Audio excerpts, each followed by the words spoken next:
Dear God, it's me.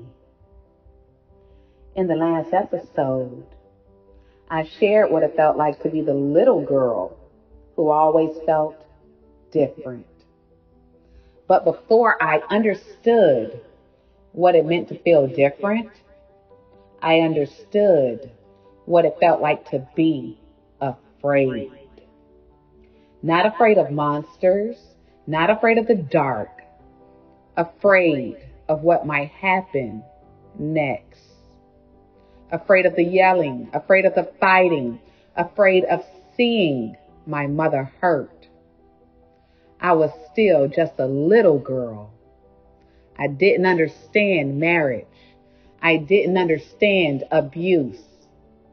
I didn't understand why the people who were supposed to love each other could hurt each other. I didn't understand why my mother cried. I didn't understand why things would be calm one day and chaotic the next. But I understood feelings. I understood tension. I understood fear.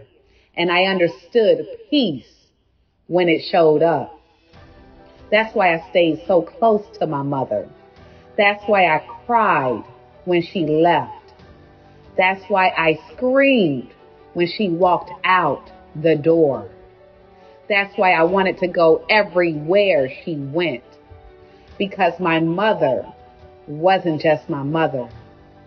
She was my safe place. She was the person who made the world feel less scary. The person who made me feel protected. The person who made me feel like everything would somehow be okay. And when she wasn't there, I felt it deeply. And if I'm being completely honest, I felt relief whenever my father wasn't there. Not sometimes, every time. When he was gone, I could breathe. When he was gone, the house felt lighter. When he was gone, I wasn't waiting for another argument. I wasn't waiting for another fight. I wasn't waiting to see my mother hurt. I wasn't waiting to feel afraid. I was just a child. But children know when a house feels safe, and children know when it doesn't. I didn't know what divorce meant. I didn't know what separation meant. I didn't understand why I would sometimes hear my mother talk about leaving. But whenever I heard it, a part of me hoped she meant it. Not because I wanted my family broken apart, but because I wanted the pain to stop. I wanted the fear to stop. I wanted my mother to be happy. I wanted peace. At the time, I wasn't learning lessons. I wasn't becoming wiser. I wasn't figuring life out. I was surviving it. Trying to understand things that no child should have to understand. Trying to make sense of a world that didn't make sense. And the truth is, the search for peace didn't end there. It followed me for years through different seasons, different relationships, different struggles. But that's a story for another chapter, because this journey was never ordinary. I was chosen before I was placed on this earth. And even when I didn't understand what I was feeling, God did.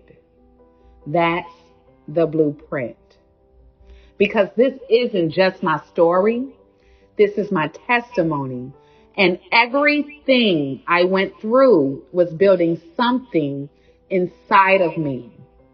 The blueprint to a millionaire.